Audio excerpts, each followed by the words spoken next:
Kan sekarang yang mana penyembahan berhala yang di mana? Berhala yang apa, Bu? Coba buktikan. Ibu nggak bisa buktikan. Ibu bicara itu kan, makanya saya katakan tadi kenapa Ibu nggak kasih saya ya nggak ada bukti kan? Bicara kan nggak ada bukti ya sama aja itu. Kan nggak ada bukti, otakmu aja nggak nyampe. Betul. Sekarang begini ya, sekarang begini. Saya jelaskan di dalam surah ini.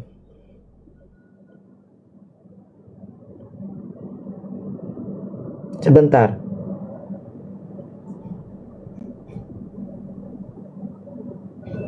Nih. Malu-maluin ya Allah. Udah jelas-jelas loh ratanya seperti itu, masih aja mau dibengkok-bengkokkan. Memang kalian tuh antikristus memang. Penyesat memang kalian tuh. Nah, buktikan sama saya, katanya, kalau di sana tidak ada penyembahan berhala. Kalau tidak ada penyembahan berhala, tidak mungkin ada diturunkan hukum Taurat. Pertama, jangan ada padamu ilah-ilah lain di hadapanku. Kedua, jangan membuat bagimu patung yang menyerupai apapun, dan jangan sujud menyembah atau beribadah kepadanya. Di sana, mereka melakukan penyembahan-penyembahan berhala. Sehingga turunlah hukum Taurat itu kepada Nabi Musa. Gitu loh. Buktikan. Ngapain diturunkan hukum Taurat itu kalau tidak ada berlaku seperti itu? Gitu loh. Nah, contoh satu ini ya. Surat Al-Maidah ayat 116. Kenapa ada surat Al-Maidah ayat 116? Ini kalian coteng. Sebenarnya untuk kalian ini. Dan ingatlah ketika Allah berfirman, wahai Isa putra Maryam, engkaukah yang mengatakan kepada orang-orang, jadikanlah aku dan ibuku sebagai dua Tuhan selain Allah? Nabi Isa menjawab, Maha suci engkau, tidak patut bagiku mengatakan apa yang bukan hakku. Jika aku pernah mengatakannya, tentulah engkau telah mengetahuinya. Engkau mengetahui apa yang ada pada diriku, dan aku tidak mengetahui apa yang ada padamu. Sungguh engkaulah yang maha mengetahui segala yang goib. Kenapa ada surat Al-Maidah? Karena sekarang ini kalian menjadikan Yesus itu sebagai Tuhan. Padahal sudah ditanya kepada Nabi Isa, apakah engkau dan ibuku mengatakan dua Tuhan selain daripadaku? Tidak, katanya Yesus. Tidak, katanya kepada Nabi Isa. Makanya saya tanyakan tadi, apakah Musa mengajarkan kepada Bani Israel mengesahkan Tuhan? Yes. Jangan ada padamu ilah-ilah lain di hadapanku. Nabi Musa mengatakan kepada Bani Israel, jangan kau menyembah selain daripada Tuhan yang menciptakan langit dan bumi. Yaitu siapa? Tuhanku. Terus apa kepada Yesus? Maka Yesus mengatakan, hai Bani Israel, dengarkanlah. Hukum yang terutama ialah Tuhan Allah kita, Tuhan itu Esa. Ajaran Nabi Musa, ajaran Nabi Daud, ajaran Yesus itu sama, mengesahkan Tuhan. Nabi Muhammad mengesahkan Tuhan, datang Kristen, menduakan Tuhan, bahkan mentigakan Tuhan. Jadi Yesus yang di dalam Bible kau mengajarkan menyembah kepada dirinya, ini Yesus siapa? Yesus yang dijumpai oleh Paulus, bukan Yesus yang dilahirkan oleh Bunda Maria. Karena Yesus yang dilahirkan Bunda Maria mengatakan dia diutus hanya untuk Bani Israel. Yesus yang dilahirkan oleh Bunda Maria itu mengajarkan hanya menyembah kepada satu Tuhan. Yaitu siapa? Bapa Tuhan langit dan bumi. Terus kalau Yesus yang mengajarkan untuk menyembah kepada dirinya dan menjadikan Kristus itu adalah Tuhan, adalah Yesus yang dijumpai oleh Paulus yang mengaku dia adalah Yesus. Padahal Yesus sudah mengatakan, berhati-hatilah kamu, akan ada seorang Mesias yang mengaku aku adalah Yesus. Itu. Ya, silakanlah. Tadi dia tidak mau ditanya, katanya dia tidak mau bertanya, tapi dia bertanya tadi. Lucu. Ya, saya nyambung ya, Bunda. Jadi pernyataan tadi tentang 10 hukum Taurat itu dan Enggak, hukum itu kau setuju nggak tadi? Kau setuju nggak tadi berita? Saudara Siman, kau mengatakan bahwa pada waktu itu orang Bani Israel itu tidak ada melakukan penyembahan kepada berhala. pada waktu 10 firman keluar. Kan itu di dalam Keluaran 20, Bunda. Iya, Itu sebelum diturunkannya 10 hukum Taurat itu, apakah Bani Israel tidak menyembah berhala? Belum, Bunda. Kalau dalam sejarahnya, coba baca Keluaran 20, Bunda baca baik-baik. Nanti setelah itu keluar, barulah mereka membuat yang namanya patung lembu emas. Tetapi hukum Taurat itu sudah keluar, itu dalam Keluaran 20. Kalau pembuatan berhala itu di dalam ayat-ayat yang selanjutnya, kejadian selanjutnya, itu. Jadi Itu kenapa Keluaran 10 hukum 20. Taurat itu dikeluarkan? Ya, itu 10 hukum Taurat itu untuk bangsa Israel agar supaya mereka mengerti. Jadi Tuhan itu kan Maha tahu. Sebelum mereka melakukan sudah diberitahukan ini loh larangannya, jangan kalian langgar. Tapi karena bangsa Israel itu ya mereka langgar. Itu kan Tuhan Maha tahu, bukan berarti sudah kejadian baru diperingat, dikasih ingat. Tetapi sebelum hal itu terjadi sudah diberitahukan agar itulah yang merupakan pelanggaran yang mereka langgar karena sudah diberitahukan firman-Nya. Itu. Dan tentang keesaan Allah,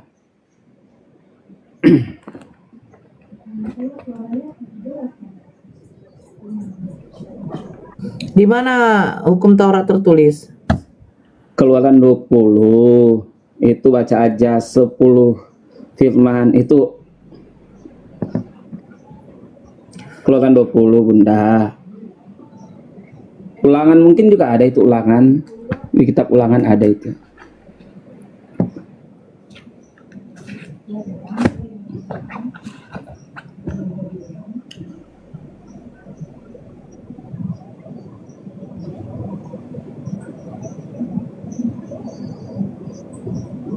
Jadi sebelum datang hukum Taurat, mereka tidak membuat berhala. Iya. Inilah ya. Inilah Kan nanti, lucunya ya. Begini ya, loh. nanti kejadian patung lembu itu kan berhala yang awal bangsa Israel buat itu patung lembu. Kenapa? Karena mereka Itu dibuatnya pada waktu kapan? Mereka buatnya di mana? masih di padang gurun, Bunda. Sama di padang gurun itu. Itu Maksudnya kejadian di Mesir atau tidak? belum di Mesir lah. Belum di Mesir. Sudah di padang gurun itu. Mereka udah keluar dari tanah Mesir. Iya, padang gurun itu pengertian kalau saya katakan padang gurun berarti mereka sudah keluar dari tanah Mesir. Baru mereka masih buat tanah lembu. Mesir, gimana?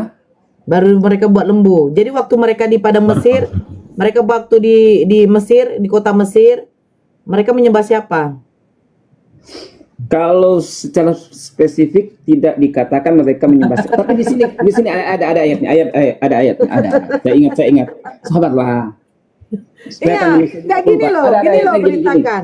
Mereka- Sebentar dulu. Kita pakai logika ya. Hukum Taurat dikeluarkan, yang bunyi yang pertama, jangan ada padamu ilah di hadapanku. Sementara orang Bani Israel tidak ada menyembah ilah lain, tapi dikeluarkan gitu loh.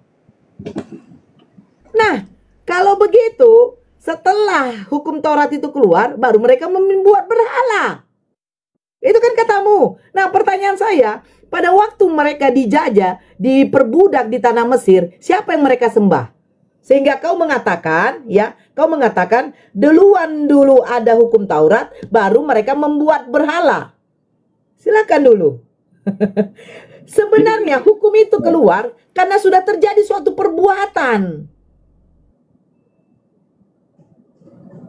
Kan nanya, bangsa Israel itu waktu di Mesir menyembah siapa? Ya. Nah, penyembahan yang mereka kerjakan itu kepada Allah. Buktinya apa? Allah Buktinya siapa? Allah Bapa. YHWH lah kalau waktu itu. Sekarang saya tanya sama kau. Saya selesaikan, mohon. Sedikit Sebentar. saya selesaikan. Bani Israel mengenal Tuhannya itu dari siapa? Kau akan kena di sini. Enggak, Bunda. Kenapa saya katakan Tanya, demikian? Bani Israel mengenal Tuhannya, yang memperkenalkan Tuhannya itu siapa? Dari zaman Abraham. Tetapi nanti pada zaman Musa baru katanya akulah aku di dalam. Dengar. Selesaikanlah saya ngomong, Mbak. Saya bukan moderasi, ada Dengar saya beritakan. Ya. Dengar saya. Kau lupa. Musa diutus kepada Bani Israel untuk membawa Bani Israel keluar dari tempat perbudakan yang dipimpin oleh Firaun. Yang Firaun mengatakan bahwa dirinya adalah Tuhan. Makanya saya tanya sama kau, sebelum kedatangan Nabi Musa untuk memperkenalkan Tuhannya Musa, ya kan? Kepada siapa Bani Israel menyembah? Ayo. Kau lupa, begitu lamanya Bani Israel diperbudak di tanah Mesir. Sehingga Firaun menganggap dirinya adalah Tuhan. Makanya Allah melaknat dia. Sehingga jasadnya itu tidak pernah diterima oleh bumi.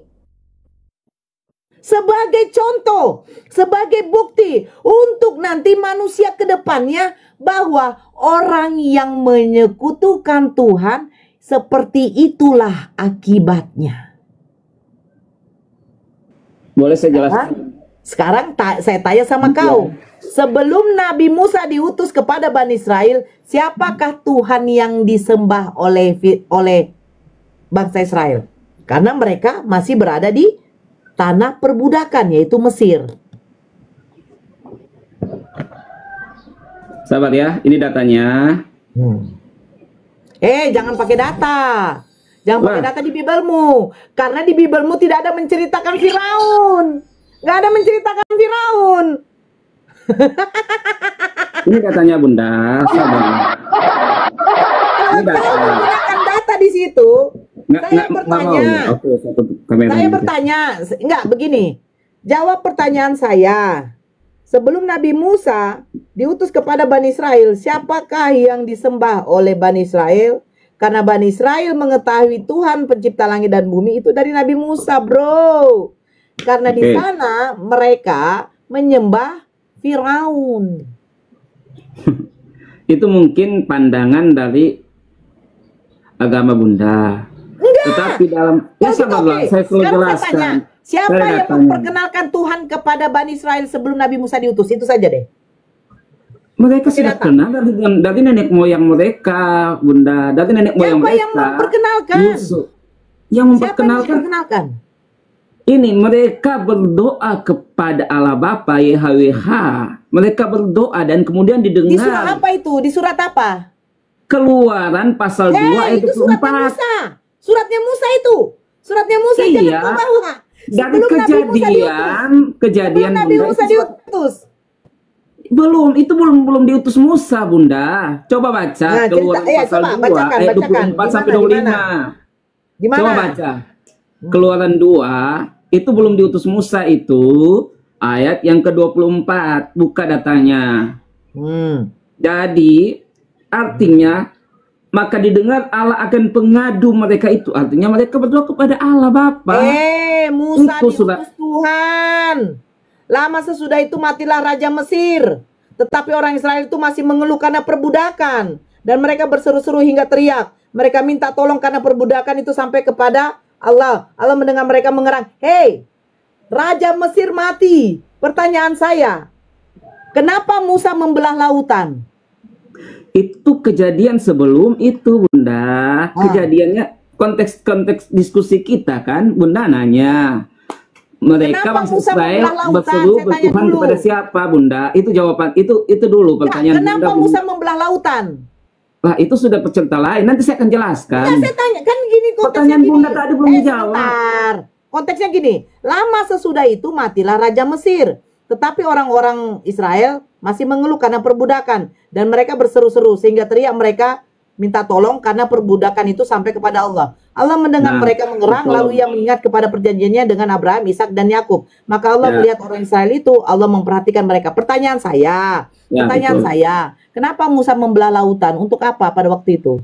Ya, Sekarang sudah selesai ya tentang mereka bertuhan pada jawab aja siapa. dulu langsung. Sekarang Saya mau Musa ketikkan. membelah lautan. Untuk Itu kejadiannya Bunda pada saat aduh, kalau yang kan kayak kenapa gini, Musa membelah lautan? Saya mau ceritakan Jawab aja untuk apa? Untuk Ya kejadiannya. untuk Untuk apa apa, Bang? membelah lautan? Jangan Singkat aja, banyak singkat, banyak. singkat. Ini loh, simple Ismail loh. Untuk bisa bangsa Israel pada waktu itu dikejar oleh Firaun. apa? Supaya mereka bisa lolos dari kejaran Firaun. Oke, tapi di sini katanya lama sesudah matilah Raja Mesir, tetapi orang Israel masih mengeluh karena perbudakan. Iya kan ada Firaun yang baru. Nah sekarang saya tanya, pada waktu mereka dijajah Firaun, siapa Tuhan mereka? Itu Bunda sudah baca tadi itu pasal 2 ayat 23 sampai 24. Bahwa mereka berseru kepada Allah, YHWH itu namanya. Allah apa? Abraham, Ishak dan Yakub. Itulah mereka berseru. Itu Allah mereka, Allah Abraham, Ishak dan Yakub. Oke. Siapa yang mengenalkan Allah YHWH kepada mereka? Allah Abraham, Ishak dan Yakub itu sudah dikenal dari nenek moyang mereka. Pada Mereka saat satu. bangsa Israel maksudnya, yang saya katakan Iya. bangsa Israel itu mereka itu bangsa Israel. Jadi mereka sudah mengenal karena itu kan Tuhannya nenek moyang mereka, Allah Abraham. Saya Allah bertanya, Ishak, Allah Yakub. pada waktu di masa perbudakan bangsa Israel ini, siapa yang di situ yang mengenalkan Allah YHWH? Mereka sudah kenal dari sejak kecil. Yang mengenalkan Nanti siapa? perkenalkan dan gimana Bunda ini? Yang mengenalkan siapa? Wah, orang tua mereka lah, keturunan. Orang tua mereka tahu dari mana? Lah, keturunan bangsa Israel selalu menyembah Bapa turun-temurun. Karena itu mereka selalu Siapa berseru yang pada ditiru Bapa. oleh mereka? Gimana? Siapa yang ditiru oleh mereka? Baca aja ayat 23, 24 itu sudah sangat jelas bahwa mereka Lama sesudah selalu itu matilah menyembah. raja, tetapi orang Israel masih mengeluh karena perbudakan. Mereka kan masih di tanah perbudakan di Mesir. Iya, Nah, tapi mereka yang tinggal di yang Goshen. mengenalkan mereka di Mesir ini siapa? Di Mesir itu mereka tetap mengenal Allah Abraham, Allah Ishak, Allah Yakub, Bunda. Mereka Siapa tidak. yang mengenalkan? Abraham, Ishak atau Yakub pada waktu mereka di Mesir? Anak-anak gini. Duh, saya harus jelaskan sedasar-dasar mungkin. Saya capek sudah menjelaskan sedasar mungkin. Gimana? Oke, gini.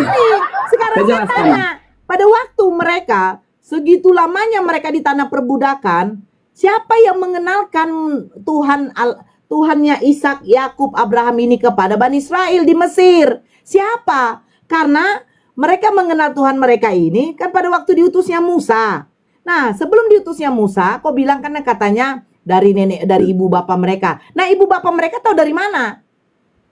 Dan ibu bapaknya lagi kan namanya keturunan. Nah, siapa yang mengajarkan kepada mereka penyembahan hanya kepada Tuhan? Siapa? Karena di sini kan sebelum datangnya Musa kan dikenalkan Ishak, Yakub. Nah, apakah Yakub dengan Ishak ada di Mesir pada waktu itu? Yakub yang sempat ke Mesir. Yakub.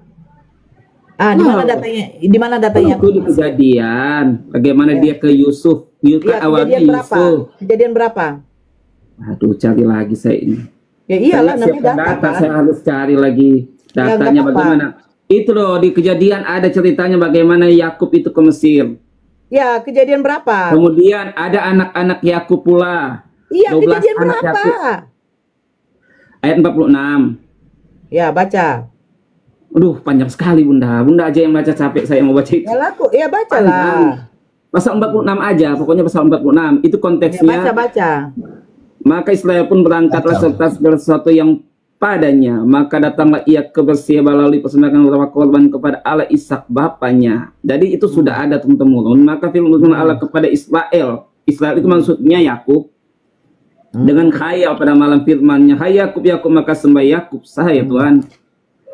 Maka firman-Nya bahwa akulah Allah bapamu, janganlah engkau takut turun ke Mesir, karena di sana aku jadikan dikau kelak suatu bangsa yang besar. Jadi sudah ada janji. Oh, saja sudah salah. Anaknya Yakub yang ke Mesir, bukan Yakubnya. Gimana?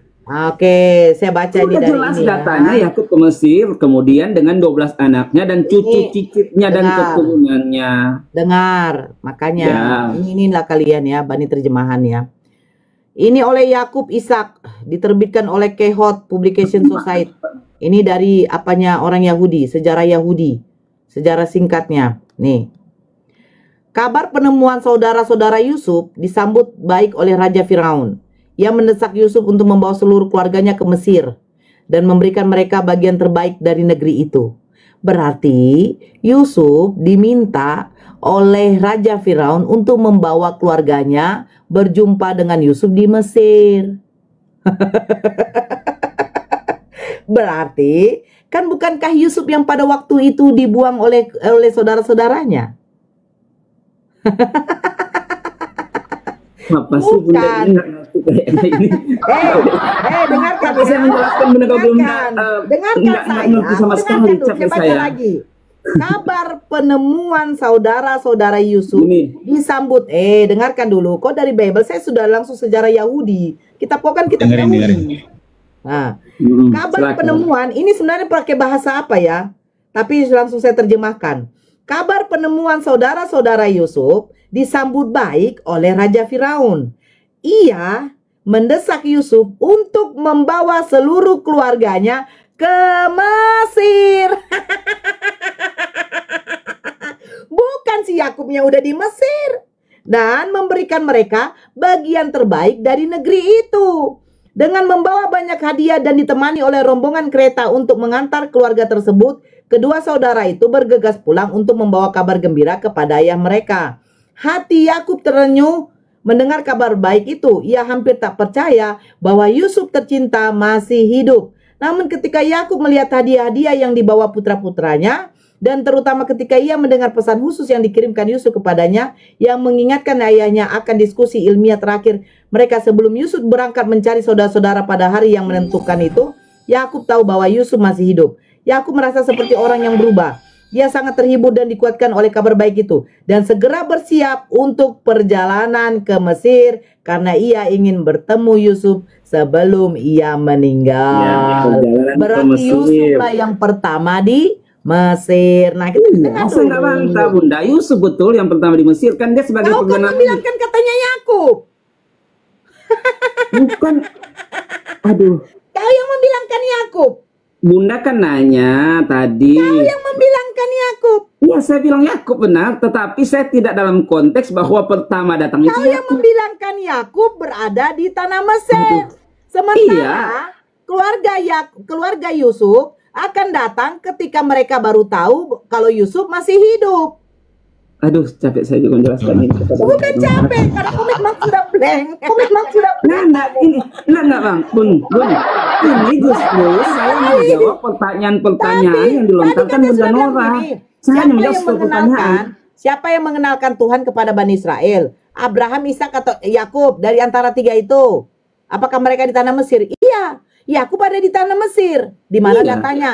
Kau buka di Kejadian. Saya kasih data. Sebenarnya ketika saya membaca sejarahnya orang Yahudi, ini asli. Nah, Betul itu ternyata betul. Saya nggak bantah. Yakub dengan keluarganya baru Iya. berangkat ke Mesir ketika mereka tahu Yusuf masih hidup. Betul itu ceritanya betul. Nggak ada kau bilang kayak begitu. Bukan. Nggak ada. Bunda kan nanya, Tadi dia bilang yang bagaimana? memperkenalkan Allah itu siapa? Maka saya katakan itu adalah nggak ada Allah menyebut Abraham, Yusuf. Ishak dan Yakub. Di mana Ishak Bunda dan tanya. Yakub? Di mana Ishak dan Yakub Yakub? tadi bilang Yakub.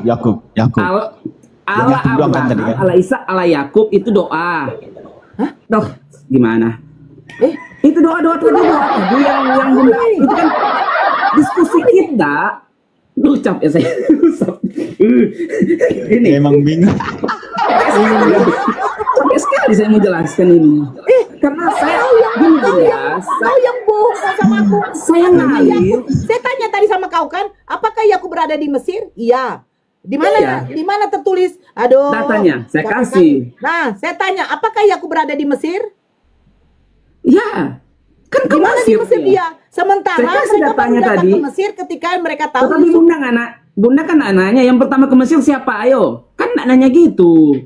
Kalau Bunda nanya yang pertama ke Mesir, saya akan Saya jelaskan. bertanya siapa pertama Kronologi yang ceritanya. mengenalkan Tuhan kepada Bani Israel? Siapa Gimana? pertama? Kau bilang apa Yang tadi? Yakub. Memperkenalkan Tuhan kepada bangsa Israel, Kau toh. bilang Yakub. Yakub kan Yakub, Nah, orang sementara tuanya. bukan Yakub, tetapi anaknya Yakub yang bernama Yusuf, yang pernah dibuang oleh saudara-saudaranya. Yang ke Mesir itu Yusuf, hanya Yusuf sendiri Bunda, belum dengan bangsa Israel. Bunda, ini mereka menjadi bangsa Israel, tahu itu ya. adalah keturunan Kau Israel. tahu nggak? Bangsa Jelas, Israel ini tolonglah dijajah saya sudah menjelaskan ribuan sekarang, tahun. potong nanti dipelintir lagi penjelasan saya. Saya nggak bisa menjelaskan, dipelintir lagi, gimana? Saya jelaskan kronologi ya, ceritanya, sejarahnya. Yusuf di Mau tanah tahu Mesir, nggak? sebentar. Pada waktu Yusuf di tanah Mesir, berarti Bani Israel belum di tanah Mesir. Pada waktu Yusuf datang ke Mesir, bangsa Israel belum di Mesir, ya belum lah. Tunjukkan datanya sama saya. Tunjukkan datanya sama saya. Oke, di dalam Kejadian 45, 46, bacakan. 47. Duh, capek Bacakan. saya, kebanyakan. Gini aja, Bunda baca aja. Enggak, bacakan. Enggak, Bunda baca aja, Bunda pelajari saja. bacakan. Di situ sebut saya nggak bohong. Saya capek. Bacakan. Saya mau Bacakan, beritakan, turun dulu. bacakan. Mana teman dua saya tadi? Naikin aja Bacakan. yang lain. Saya mau turun Bunda. Mau kerja dulu. Bunda putar-putar cerita bolak Capek balik. deh. Udah bingung. Bukan bingung, Bang. Mengajari itu berat loh, berat beban. Enggak, Apalagi mengajari dengan cara- kebohongan ya. Mengajari kebohongan memang berat, Bang. Saya pakai data Mengajari Bang Gio. kebohongan ya. Bang Gio, saya dengan data loh. Wih. Saya dengan data. Enggak, Yakub Data itu lengkap. setelah Yusuf, dengerin dulu. Tadi kan tuh bilang Yakub. Yakub itu datang setelah Yusuf mengenalkan kepada mereka. Yusuf yang bawa Yakub, gitu loh. Iya. Iya, tadi kan gue bilang Yakub. Yakub yang mengenalkan kepada bangsa Saya Israel. menjawab sesuai dengan konteks pertanyaan yang ditanyakan oleh Bunda Nora. Ya, kok salah Bunda tadi. Nora nanya, hayo siapa yang pertama datang ke Mesir? Saya akan jawab, tentulah Yusuf. Tetapi pertanyaan Bunda Nora tadi lain. Bunda Nora tanya tadi, saya nggak catat dulu pertanyaannya. Pertanyaan Bunda Nora tadi yang memperkenalkan Allah, Bapa itu Tuhan kepada bangsa Israel siapa? Saya jawab lah, Yakub lah, kan dia yang tertua. Kan Allah Abraham, Allah Ishak, Allah Yakub itu bunyinya dalam penyembahan kepada Allah mereka. Jadi yang pertama ke Mesir itu adalah Yusuf. Kemudian Yusuf itu kan menjadi Perdana Menteri di Mesir. Ini loh sejarahnya. Nanti Bunda cek aja di dalam kitab Kejadian. Pengetahuan ini loh, mahal ini. Babamu pengetahuan blunder kau. Udah tipu-tipu, bohong, ya berat. Gini Bang, beritakan. Ini Kalau mengajarkan tentang kebohongan itu memang berat, Bang. Berat, sulit. Karena akan bertemu dengan al-haq itu sulit, Bang. Abang Sulit, Gio, Bang. saya Iya. membicarakan iman saya. Tidak mungkin saya akan berbohong dengan imanan saya. Nah, itu Iman Bang, saya, tahu yang nggak ke arti bawah iman? itu dogma, Bang. Bukan dogma. Yang ke bawah Iman itu dogma. percaya yang sungguh. Pada saat saya katakan saya percaya yang sungguh, saya akan menyelidik dengan sungguh-sungguh kebenaran dalam firman kami. Dan pada saat saya menyelidik, maka itu sangat kita sistem betul. TikTok aja, sistem TikTok sebelum kau turun. Bani Israel ketika dijajah di tanah Mesir, sebelum diutus Musa, siapa yang memperkenalkan? Orang tua mereka kan itu Ya orang tua turun-temurun. mereka tahu dari mana? Dari Yakub saya katakan. Awal Oke. itu kan pertanyaannya tadi. Oke, dari Yakub. Dari Yakub apa dari Yusuf? Kan yang tertua itu Yakub. Karena itu dikatakan Allah Abraham, Allah Ishak. Putus-putus kau. Ya, siapa yang ngelek? Saya ngelek. Ya, ngelek Kau. saya. Ngelek. Teruskan. Gimana? Ngelek Iya, saya tadi. teruskan yang tadi. Jadi Allah Abraham, Allah Ishak, Allah Yakub. Kemudian Yakub ini punya 12 anak yang ke Mesir. Tinggallah mereka di Mesir dengan anak cucu cicitnya. Mereka yang berkembang biak di Mesir menjadi bangsa Ibrani atau bangsa Israel. Karena itu Allah mereka adalah Allah Abraham, Allah Ishak, Allah Yakub. Gitu. Jadi yang perkenalkan siapa ya orang tua mereka? Karena itu dikatakan dalam kitab Keluaran 3 tadi, mereka berseru kepada Tuhan dan Tuhan mendengar doa mereka sehingga mereka dibebaskan untuk berbuat bakti kepada Bapa, diantar oleh Musa. Gitu aja kok repot. Nah, jadi pada waktu Terima kasih. Saya nggak turun apa-apa, dulu, Bang. saya terima. Jadi pada waktu sebelum diutusnya Musa, mereka nggak ada melakukan penyembahan berhala. Pada waktu Musa sebelum diutus mereka enggak lah. Nah, jadi apakah di dalam Biblemu tidak ada dikatakan bahwa Abraham menghancurkan patung emas berhala? Abraham. Enggak, Ya. enggak ada, Bang. Bunda, enggak ada. Enggak ada. Kalau Abraham menghancurkan, enggak. Yang menghancurkan patung lembu emas itu adalah Musa. Berarti mereka punya Bible tidak lengkap, makanya. Justru sangat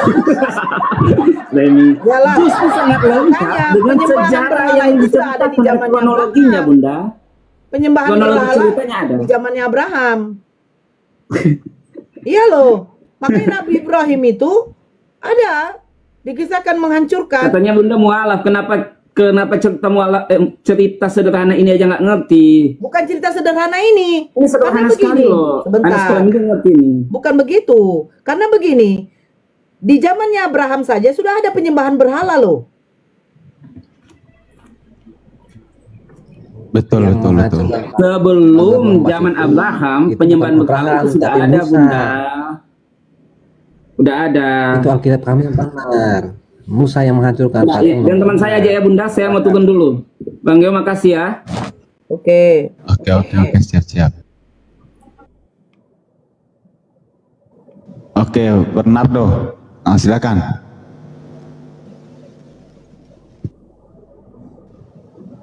Halo, Bernardo. Iya, Lah, kok dia? lagi dulu apa ya? Ya, Oke, selamat pagi. ini Oke.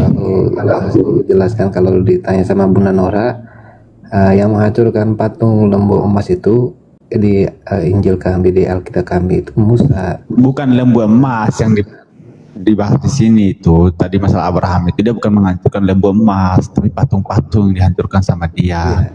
Ya, kalau Abraham itu tidak pernah menghancurkan patung. Kalau Abraham itu mendirikan mesbah. Mesbah itu dalam dulu-dulu itu kan seperti penyembeli lembu. Dia mengorbankan anak sendiri Ishak. Itu yang diceritakan dalam Alkitab. Kalau yang menghancurkan patung-patung itu Musa. Kebalik. Iya, makanya itu aku bilang, itulah kitab mereka.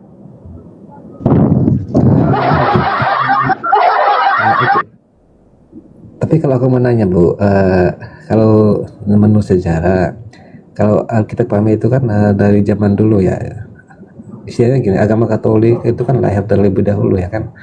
Kalau Nabi Musa itu kan dia memperkenalkan Islam kan umur 45 tahun.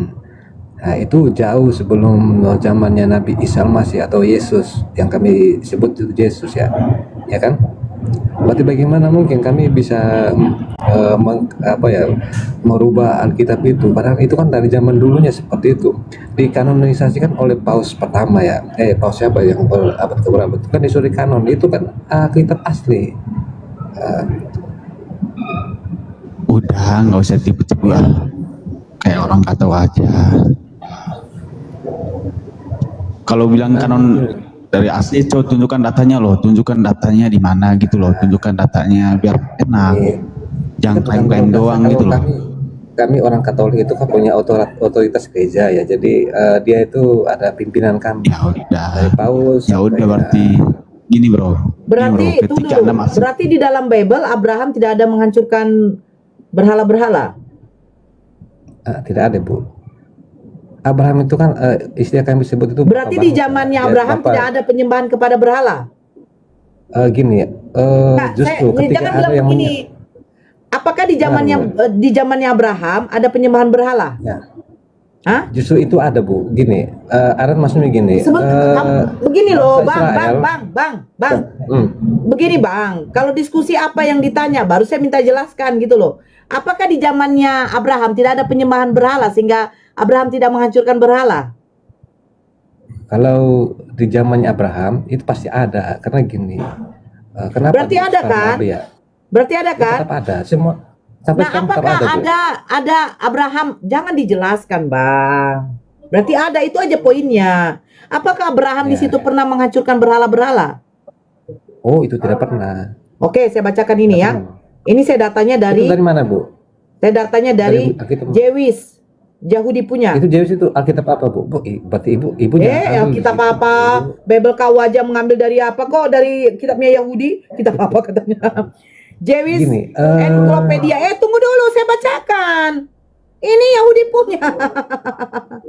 Ya ampun, makanya saya cari itu dari Yahudi. Saya tidak mau dari Bible kalian.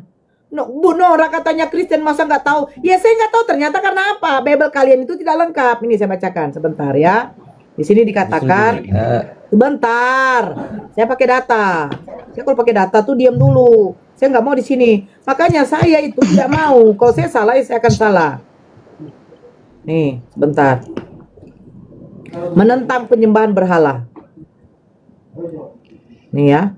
Mengenai kebangkitan agamanya di rumah ayahnya, Kitab Yobel yang kemungkinan ditulis pada masa Yohanes Hyrcanus menceritakan bahwa agar tidak ikut serta dalam penyembahan berhala yang dipraktekkan sehubungan dengan astrologi oleh seluruh keluarga Nahor, Abraham ketika berusia 14 tahun, meninggalkan ayahnya dan berdoa kepada Tuhan untuk menyelamatkannya dari kesalahan manusia. Abraham menjadi penemu metode pertanian yang lebih baik, menunjukkan kepada orang-orang cara menyelamatkan benih di padang dari burung gagak yang melahapnya. Ia kemudian mencoba membujuk ayahnya untuk meninggalkan penyembahan berhala. Tetapi Tera takut kepada orang-orang dan menyuruh diam. Akhirnya ketika Abraham juga menghadapi tantangan dari saudara-saudaranya, ia bangun pada suatu malam dan membakar rumah tempat berhala-berhala disimpan dalam upaya menyelamatkan saudaranya Haran dibakar sampai mati. Berarti Abraham ikut andil memusnahkan berhala-berhala. Kenapa di Bible tidak diceritakan? Kalau aku belum terlalu begini loh, belum terlalu pelajari. Belum terlalu iyalah, karena kan kalian tidak mau mengutip dari apa ya. Kita kan orang awam semua, Bu. Bukan soal orang awam, Bang. Saya orang awam, tapi saya tidak mau dibodohi. Gitu loh, Bang. Bukan soal orang awamnya, Bang. Ya, yang namanya ilmu itu bukan berarti saya orang awam lah. Itu sudah tugas punya pendeta. Itu tidak, Bang. Makanya dikatakan tuntutlah ilmu sampai ke liang lahat. Itu artinya apa? Terus belajar sampai kau mati. Gitu. Makanya saya bingung kalau katanya di Bible Abraham tidak ada menumpas berhala-berhala. Berarti betul lah Al-Quran bahwa Abraham lah nabi pertama, ibarat dia nabi yang menghancurkan berhala pada waktu itu ya, berupa apa itu namanya, patung lembu emas yang besar. Betul. Nah, di tempat kalian juga nggak ada kan? Di Bible katanya Abraham dibakar tetapi tidak mati. Padahal kalau menurut kitab Yahudi ada itu.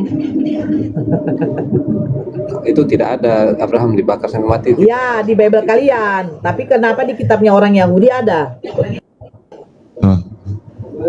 Ada ditemukan bacaan di situ bahwa ada pembakaran pada waktu itu. Selama berapa puluh hari itu, Bang Greg? Abraham dibakar itu? Ya. Lumayan kayaknya. 40. Bentar. Bukan soal orang awamnya, Bang Bernardo. Emang nggak tertulis Bunda, nggak tertulis. Ada di dalam suatu riwayat hadis 40 hari itu, 40 hari betul, 40 hari. Oh iya. Dan Abraham tidak merasakan panas, tetapi merasakan dingin. Iya betul. Makanya kenapa cecak itu disunahkan untuk dibunuh. 40 hari. Kan ada itu. Makanya Bernardo, kita di sini belajar deh. Kalau kami kan mendalami Imani aja. kitab itu Bible itu kan kita membaca itu menghayati, bukan harus menghafal. Membaca menghayati. Loh, baca menghayati bagaimana mungkin beginilah Bang ya. Kenapa? Begini yang Bang. penting kita mengerti Bukan yang penting kita Emang mengerti, Bang. Gini, Bang. Kejadian zaman dulu Bang, pernah yang seperti apa kan? tunggu dulu, Bang. Yang kita lihat ini kitab sekarang, yang Abang ada di mata Abang ini Al-Quran dengan Bible Anda. Nah, cerita tentang Abraham ada juga di dalam Al-Quran. Cerita tentang Musa ada juga di dalam Al-Quran. Cerita tentang Ya kan kita Daud. satu keturunan satu Sebentar dulu, ya. Bang. Sebentar dulu, Bang. Apa bedanya? Loh, kenapa Kan kita sama-sama Tripitaka pelajari. dengan Weda nggak ada? Kan begitu. Padahal Kalau beda itu aduh, saya paling benci lah kalau dipotong loh. Oh, Padahal itu silakan, dia orang silakan. awam. Oke. Sabar abangku, sabar satu. Begini loh, biar abang tahu. Ini saya membuat suatu perbandingan. Gitu loh. Perbandingannya apa? Jangan kita lari ke Hindu Buddha. Kalau agama yang paling tertua itu Hindu, bukan Kristen. Paham ya? Bukan Yudaisme. Nah, dengar ya. Di kitab Al-Quran ini kan yang bisa kau dapati Weda dengan Tripitaka nggak akan kau dapati, ada Musa di situ, beda itu. Nah, di kitabnya Kristen dengan kitabnya Muslim, Al-Quran dengan Bible itu sama-sama menceritakan ada tokoh sejarah Nabi yang namanya Abraham, Ishak, Yakub, Daud, Musa, bahkan kepada Yesus, kan begitu. Nah, kenapa sih ya Kristen itu tidak pernah mau mencari tahu kenapa di dalam Islam Abraham atau Nabi Ibrahim itu diceritakan dalam riwayat mungkin suatu hadis ya, pernah dibakar 40 hari selama 40 hari 40 malam. Kenapa mereka disunahkan? Kenapa sejarah masih sampai itu? Saya tuh dulu cari tahu kayak begitu loh. Yang saya cari tahu tuh dulu tentang Yesus. Kenapa di dalam Islam Nabi Isa itu dimuliakan, tapi kenapa di dalam Bible, di ajaran saya Yesus itu harus mati, disalibkan, mengenaskan. Tetapi kenapa di Islam itu mereka tuh memuliakan yang namanya Nabi gitu loh? Mungkin aku bisa sedikit penjelasan mengenai pemahaman saya ya, walaupun aku orang awam ya. Kenapa di dalam Katolik, kan orang Katolik ya, Yesus itu harus mati ya, istilahnya kan sebagai penebus dosa manusia. Nah, karena dulu sekarang buktikan sama saya berkaitan sebagai dengan penebus Abraham. dosa, Bang. Dengar. Buktikan sama saya cari mulai dari Matius sampai Wahyu, tidak ada Yesus mengatakan dirinya mati untuk menebus dosa. Oh, kalau Cari itu, pada waktu di hadapan menurut Pontius Pilatus. Di mana dikatakan harus, dia di situ teliti lagi disalibkan untuk menebus membacanya. dosa? itu benar harus membacanya lagi dengan teliti. Kalau Di mana di ada- hadapan Pontius Pilatus dia disalibkan karena menebus dosa, Bang? Gini Bunda, cerita tentang Yesus itu kan sudah dinubuatkan oleh para nabi. Ya Ini- dinubuatkan di itu mana, Bang? keyakinan kami Bu. Di mana, Bang? Itu banyak Alkitab Oh enggak, saya nggak bisa kayak begitu, Bang. dia. Saya akan mengatakan Begini. Yesus banyak mengatakan bahwa dia tuh hanyalah utusan, bukan Tuhan. Ya, Banyak juga. itu kan perjanjian Allah itu kan gini, akan dihadirkan Mesias. Itu kan sudah dari Sekarang saya tanya, Mesias itu Tuhan atau manusia, Bang? Gini, menurut keyakinan kami sebagai Katolik itu beda sama Protestan ya. Saya tidak Ya, tanya selama menurut perdebatan itu keyakinan, mereka Bang. sama Protestan ya. Saya Ini. tanya menurut data Ini, aja. Menurut Abang, Mesias itu manusia apa Tuhan?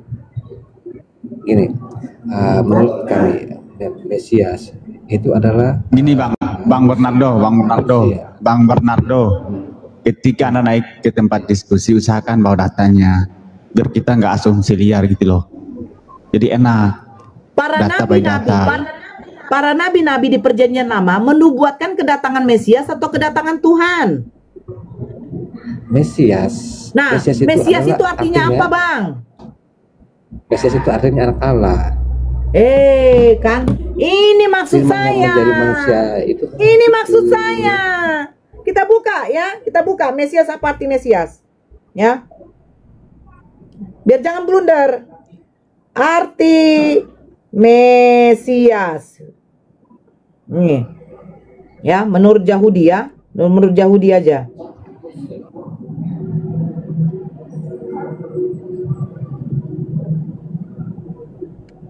Dulu. Mana nih apanya? Britannica. Nih.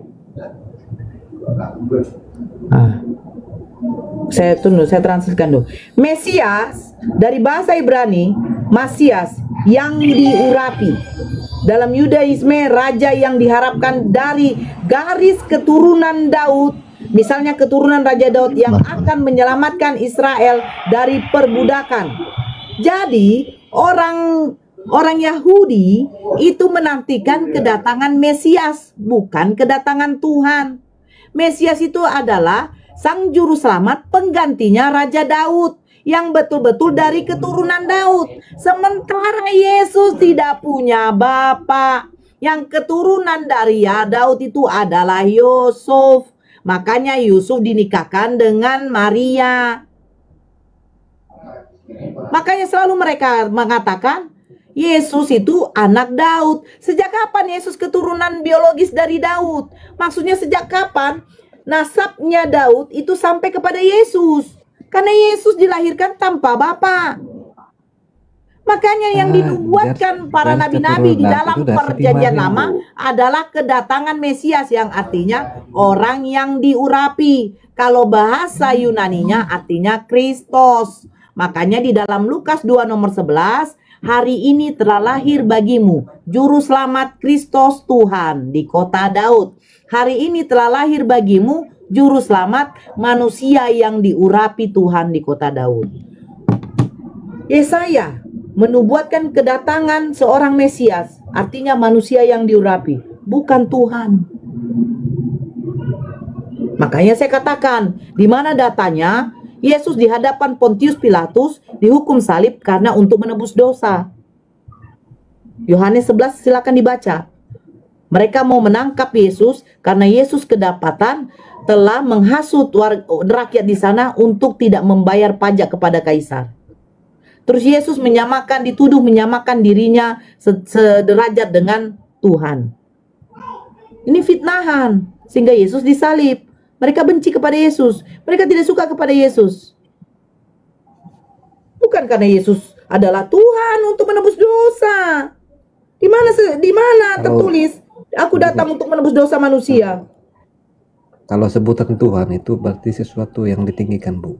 Kalau kami itu percaya itu ada Allah, Putra, jadi kalau kata sebutan Tuhan itu beda dengan mungkin pemahaman saudara Islam itu kan beda.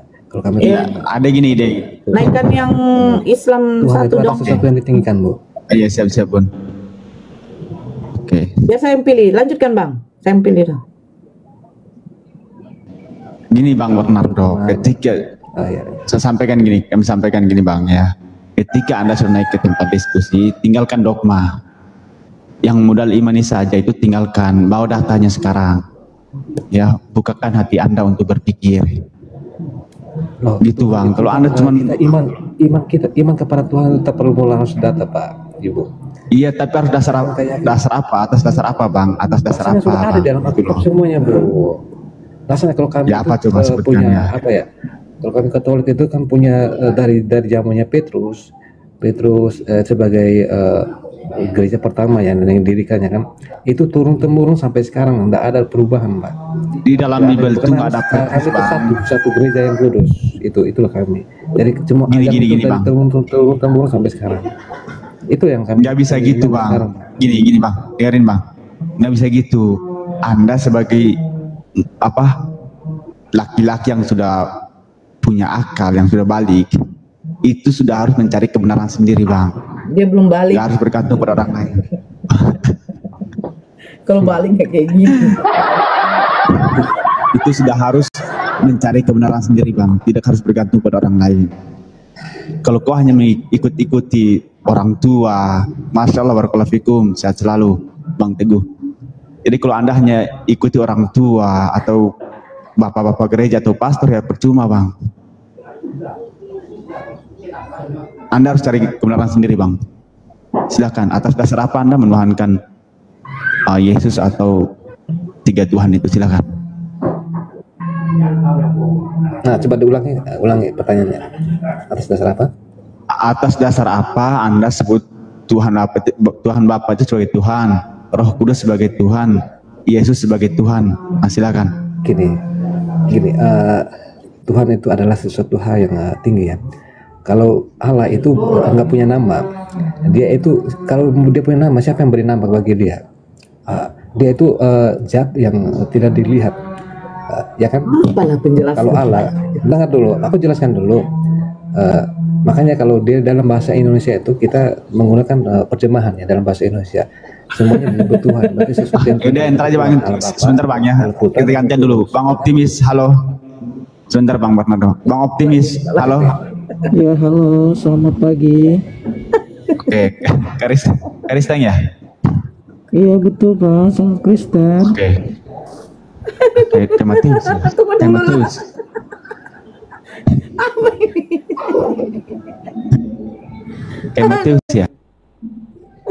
Sebenarnya saya bisa menjawab loh. Saya jawablah Bernard ya.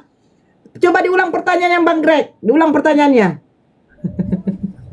Atas dasar apa Anda menyebut Tuhan Allah itu sebagai Bapa, sebagai Tuhan, Roh Kudus sebagai Tuhan, Yesus sebagai Tuhan? Nah, silakan. Nah, belajar kok sama saya, Ibu Gembala. Diam dulu kok optimis. Belajar kok sama saya ya, kalian yang bertiga ya. Jawabannya begini, kalau kepada Muslim ya. Ya, Bapa itu yang menciptakan langit dan bumi. Nah, di dalam diri Bapa ada firman. Nah, firman itulah yang keluar dari Bapa menjadi Yesus. Dan roh Bapa yang ada pada Bapa yaitu Roh Kudus, nah itulah yang masuk kepada si sang firman ini yang bernama Yesus. Tapi mereka tiga pribadi, satu hakikat. Di dalam ketiga pribadian mereka menjadi satu hakikat. Nah, pertanyaannya begini, kalau untuk dari umat Muslim, yang tiga pribadi satu hakikat ini disebut apa? Silakan. Begitu jawabannya. Karena saya sudah belajar pemutaran. Saya berputar-putar. Gitu. Ya kan? Karena Bapa hakikatnya ilahi, Yesus hakikatnya manusia, Roh hakikatnya adalah ciptaan. Nah, jadi tiga yang ini ketika menjadi satu disebut apa? Tadi kan aku mau jelaskan begitu, tapi kan tadi kau menyebut masih penjelasan. Ini Kami sebut tunggal mahfudus. namanya.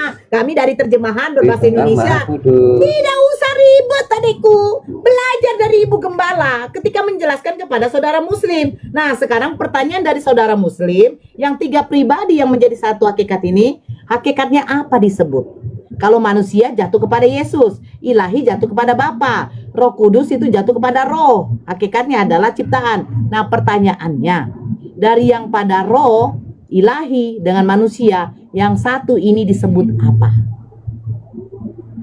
Ini pertanyaan dari umat Muslim. Tadi umat Muslim bertanya, saya membantu menjawab. Sekarang jawab. Oh, kalau itu nanti aku mau tanya lagi ya, karena kita juga kan awam, tapi yang kami kenal itu kan terusnya orang awam kan? ya. Aku bilang kan, kau tiru Ibu Gembala ketika menjelaskan padat, lugas, lengkap, selesai. Silakan. Dari yang tiga, satu manusia, satu roh, satu ilahi, satu hakikat ini dipanggil apa? Silakan.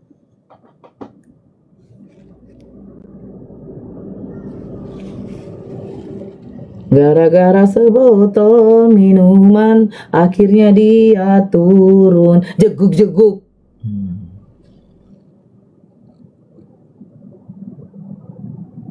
Mana dia? Oke, halo optimis. Turun dia ya.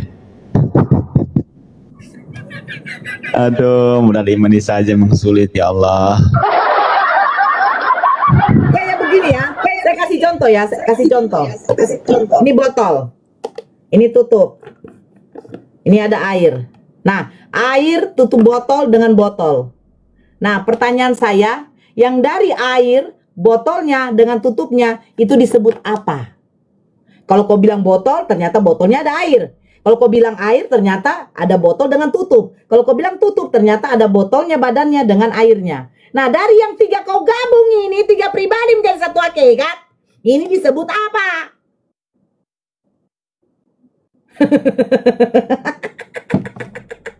Kami tidak punya tiga Tuhan, Nora.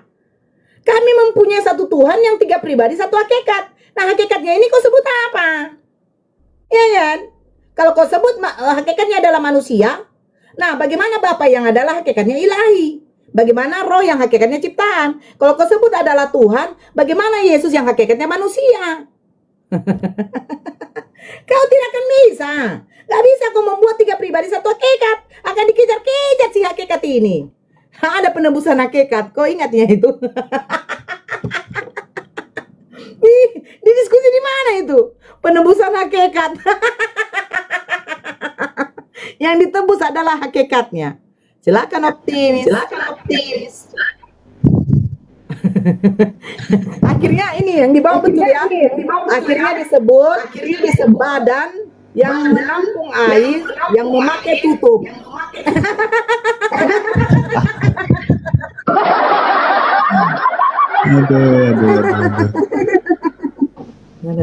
Mana si Leomar? Ada nih, ada.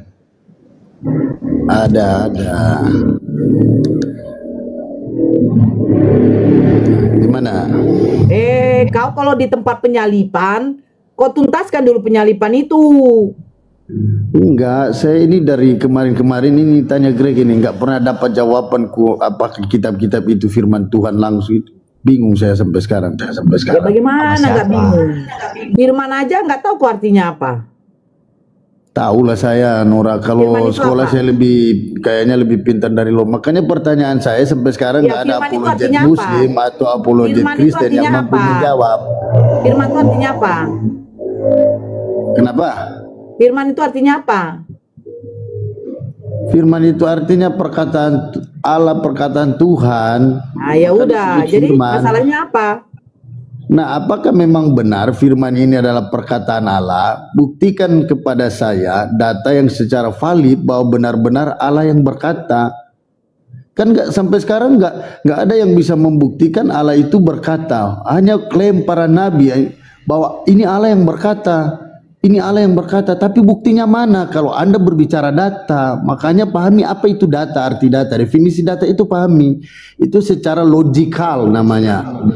Anda harus pahami itu. Nah, kalau Anda pakai data di dalam sebuah diskusi, maka Anda harus mampu membuktikan bahwa itu benar-benar perkataan Tuhan.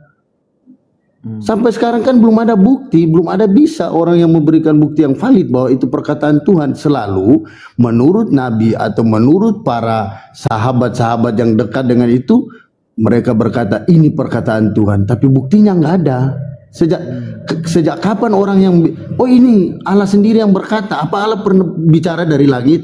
Iya, saya benar berkata pada Nabi Muhammad, pada Nabi Musa, tapi nggak ada buktinya. Coba kasih saya bukti. Orang lain udah punya teknologi yang tinggi, Indonesia masih bingung cari Tuhan mana yang benar. Capek deh. Oke, Bang Lemar. Kalau Anda minta data tentang Allah Subhanahu wa taala, buktinya, ya penting Anda mati dulu gitu Bang ya, biar tahu gitu. Ya memang ini Bang Greg. Memang secara logika orang nanti mati dulu baru dia tahu mana Tuhan yang benar. Mana surga ada enggak? Ada neraka enggak? Sudah ada aturannya, dengerin. Kalau kami sudah disampaikan dalam Al-Qur'an, kalau Anda minta langsung perkataan dari Allah Subhanahu wa taala, buktinya harus difoto dulu. Yang penting Anda mati dulu, nanti ketemu siapa deh. Bukan Bang Greg, bukan masalah foto. Kalau kita berbicara masalah data, terus Anda bisa gini siapa Bang yang Greg, bisa melihat Tuhan? Dengerin dulu, kau bodoh sekali, kau dengerin dulu, udah bodoh otakmu, dengerin dulu. Siapa sih yang bisa melihat Tuhan? Masa kau minta bukti langsung perkataan Tuhan? Emangnya siapa bisa? Nabi Muhammad aja ketika Isra dan Mi'raj itu dihalangi oleh tabir hijab. Kau minta pula datanya. Udah. Mau difoto? Udah Bang Greg. Udah. Enggak, kalau pertanyaan bodoh jangan bawa ke deh, Bang Greg, begini aja deh. Kami akan tunjukkan data. Kau tunjukkan data kalau Tuhan kamu berfirman langsung kepada Musa. Saya enggak bilang Tuhan saya, Tuhan kamu. Tadi saya bilang semua kitab agama. Ya, makasih ya. Betul. Masa minta langsung, emang ada kamera gitu di Kepen emang.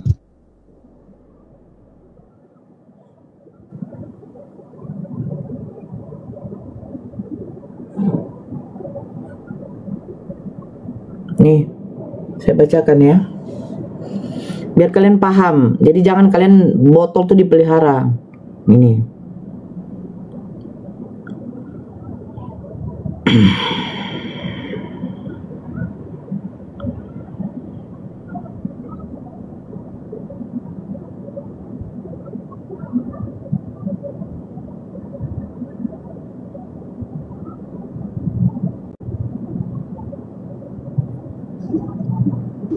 Disapa dulu. Waalaikumsalam warahmatullahi wabarakatuh. Oke Bang Optimis, buka mute-nya.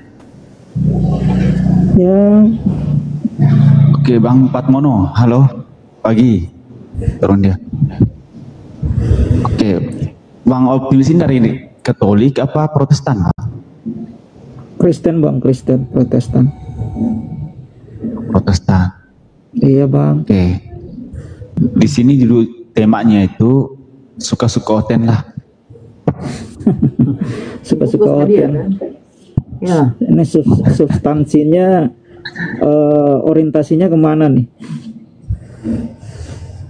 Ya, silakan tentang hukum agama, aturan hukum agama atau ketuhanan, nah, silakan. Siap.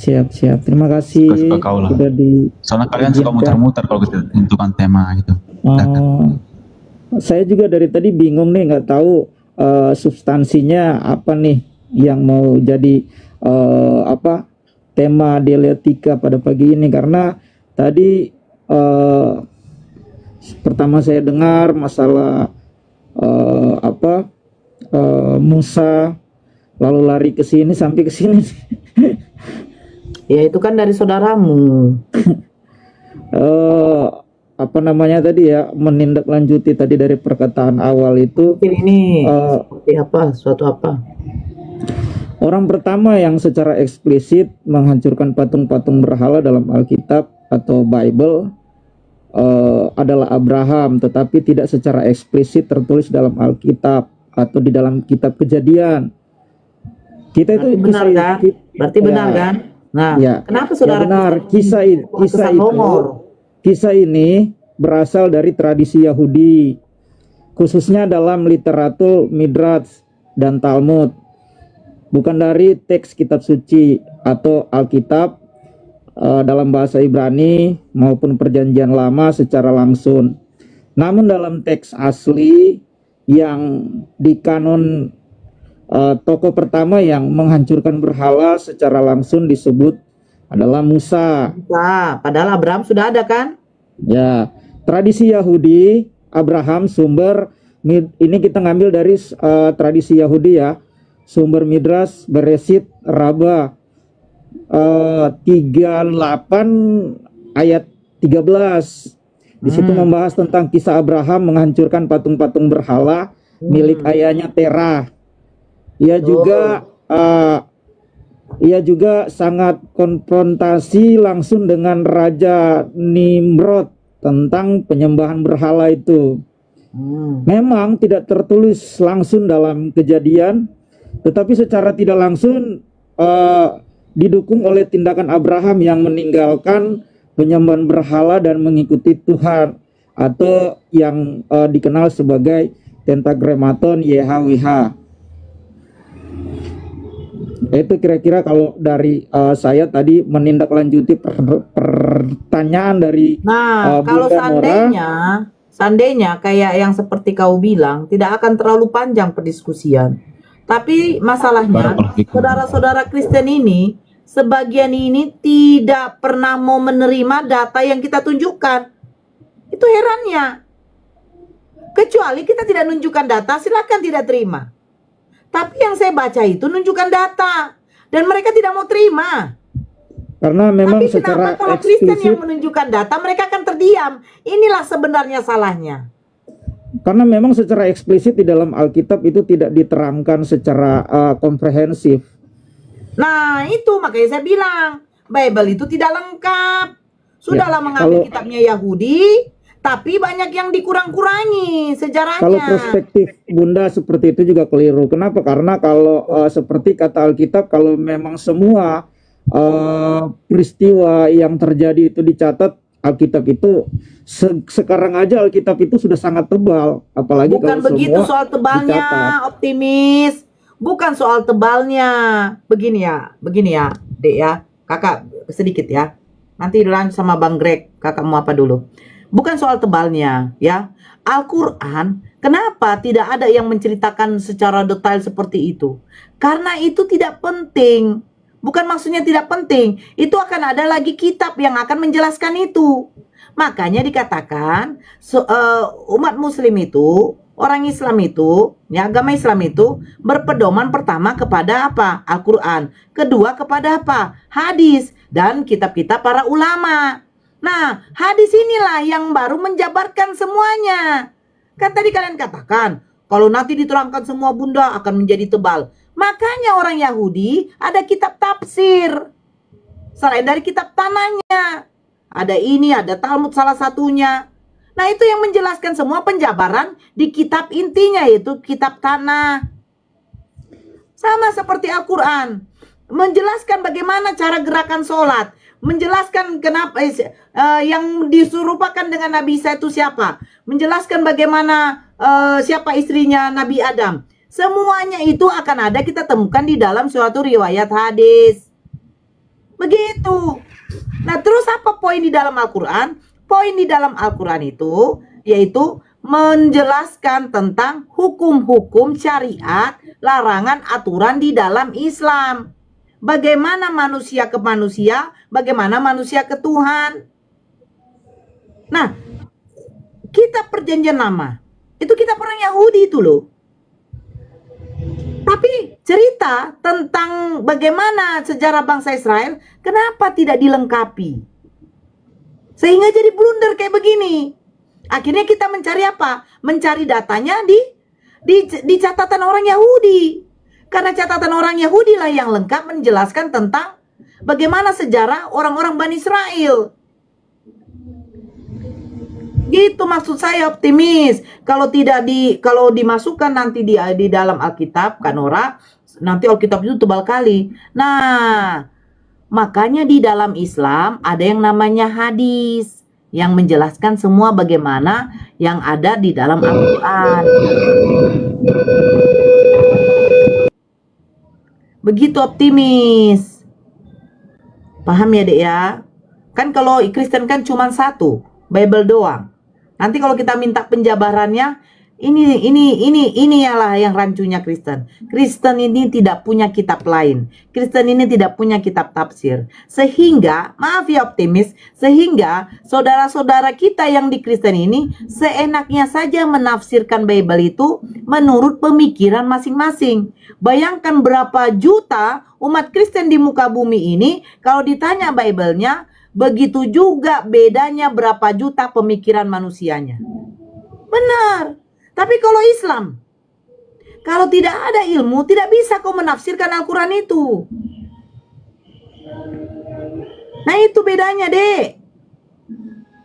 Itu maksud kakak. 10 Kristen di room ini, 8 Kristen, kalau kita tanya, itu berbeda-beda pemikiran mereka.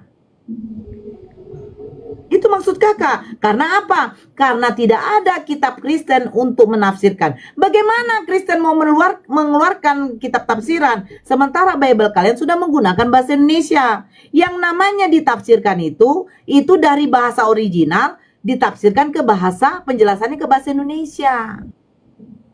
Al-Quran, original. Kitab tanah, original. Nah, Bible, bahasa Indonesia, apa yang ditafsirkan? Bapa yang mengutus aku, suaranya tidak bisa kau dengar, rupanya tidak bisa kau lihat. Jelas, berarti fix. Yesus mengatakan, Yesus itu hanyalah utusan yang menjelaskan bahwa Tuhannya dia tidak bisa dilihat dan suaranya Tuhannya tidak bisa didengar. Bagaimana kau mau mengeluarkan tafsiran itu? Kan begitu, udah berbahasa Indonesia. Aku dan Bapa adalah satu. Satu apa? Pasti kalian akan mengatakan satu keilahian. Dari mana tafsiran kalian itu? Tidak bisa kalian keluarkan. Berarti kalian menafsirkan sesuka hati kalian. Sebab ada Yesus mengatakan, aku melakukan pekerjaan Bapakku. Apa yang kamu lihat, itulah pekerjaan Bapakku yang aku tunjukkan kepada kalian. Karena ada Yesus mengatakan seperti itu. Berarti kalau kami berasumsi, karena tidak ada kitab tafsir kalian, berarti boleh dong kami mengatakan bahwa aku dan Bapa adalah satu. Satu apa? Satu misi. Misi bahwa Yesus diutus untuk menyampaikan firman, bahwa isi firman itu dia mengatakan, hai Bani Israel, dengarkanlah Tuhan Allah kita, Tuhan itu Esa. Fix. Berarti tujuan Bapa mengutus Yesus untuk menyampaikan bahwa satu-satunya Tuhan adalah Dia yang menciptakan langit dan bumi. Kan begitu. Karena apa? Karena kalian tidak ada kitab tafsir. Kalian menafsirkan aja aku dan Bapa adalah satu hakikat, satu keilahian. Di mana keilahian Dia? Di situ dikatakan, nggak ada kan? Kalau kau melihat aku, berarti kau melihat Bapa. Jadi karena melihat Yesus berarti melihat Bapa, berarti wajahnya Bapa seperti Yesus. Bapa berambut panjang, Bapa hidungnya mancung. Kan jadi kayak begini pemikiran, karena nggak ada apa? Karena tidak ada kitab tafsir. Begitu, Bang Optimis. Ya, bukan soal masalah tebal atau tidaknya. Cobalah membilangkan Elai, jangan dirubah, jangan diterjemahkan deh pakai bahasa Indonesia. Biarkanlah bahasa original. Biar ada ilmu kami untuk mempelajari bagaimana apanya ya, disiplin ilmu apa untuk menafsirkan original bahasa Yunani ke bahasa Indonesia. Begitu. Kalau karena kami ada disiplin ilmu untuk menafsirkan Al-Quran, setidaknya menguasai 15 ilmu. Nah itu, begitu deh. Ya silakan, Bang Greg, monitor dong. Oke, siap. Ya lanjut dulu ya, saya apa? Oke, siap.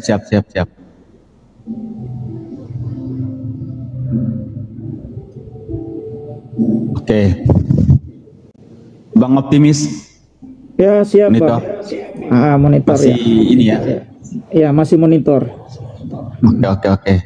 Saya cuma nggak mau debat kusir aja Bang. Karena saya lebih mengutamakan berdialektika.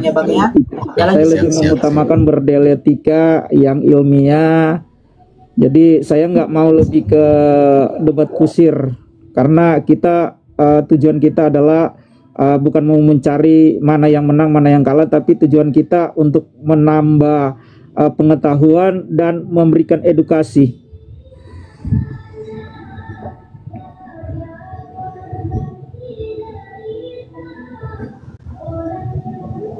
Ada yang mau ditanyakan? Iya, Bang Optimis, silakan Bang. Saya begini deh ya, yang panggil Abang. Begini ya dek ya, ketika kamu membuka data yang menurut dari apanya catatan Yahudi, saya setuju gitu loh. Karena apa? Ayolah. Kalau kamu hanya berdiskusi berlandaskan dari Bible, yang kita tahu perjanjian lama adalah kitabnya orang Yahudi yang menggunakan bahasa Ibrani, jangan lelah gitu loh. Cari dari sumber yang lain, kan begitu. Saya akan terima gitu loh. Tapi kalau hanya asumsi, ya ini begini, ya ini begitu, mana datanya? Ya ini kan jadi blunder gitu. Padahal kita di sini diskusikan sebagai apa? Sebagai apa namanya? Biar agar dilihat dari saudara-saudara kita yang di bawah ini ada poinnya gitu. Karena walaupun kita mau berdiskusi sampai kemana, tetap kita punya perspektif yang berbeda tentang iman. Jadi di sini kita diskusi di sini yang menurut saya ya kita mau menyatukan, mencari mengklarifikasi apa yang bisa kita klarifikasi, itu maksud saya. Karena kalau kita sudah berbicara tentang iman nggak akan ketemu, karena masing-masing pasti punya argumentasi yang berbeda. Ya, benar itu dek. Tapi makanya saya bilang kan, kalau kita diskusi tinggalkan dulu keimanan sebentar kan begitu kan. Nah ayo pakai data gitu. Makanya saya bilang kalau sembah pun botol kecap nggak masalah, tapi kita lihat apakah botol kecap layak dan pantas disebut Tuhan sehingga kamu menyembahnya, kan begitu. Nah di sini kita buktikan apakah layak dan pantas seorang manusia mendapat gelar Tuhan, sementara definisi Tuhan adalah entitas tertinggi yang memiliki sifat kemahaan. Sementara manusia tidak ada sifat kemahaan. Nah ini yang harus kita coba kita gali.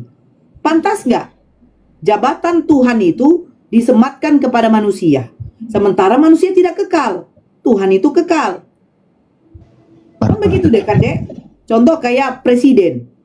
presiden akan ada masanya. Setelah 5 tahun dia akan diganti. Sebelum pun 5 tahun kalau dia mati akan ada penggantinya. Nah Tuhan, bagaimana mungkin Tuhan bisa diganti? Karena Tuhan itu gelarnya, dia itu memiliki sifat kemahan yang tidak bisa disamakan dengan makhluk. Contoh Yesus.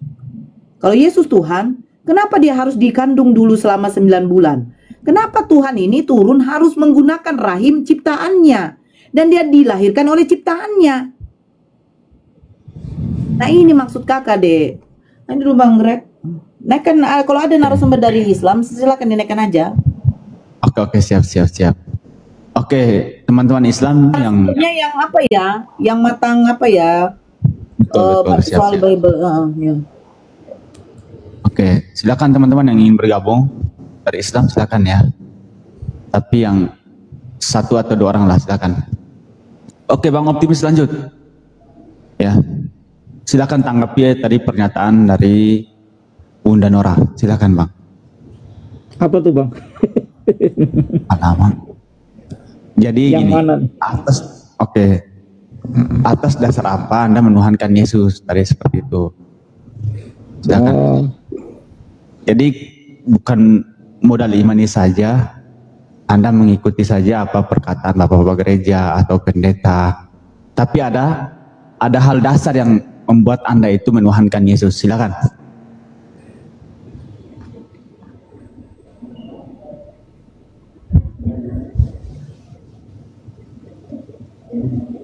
Silakan, Bang.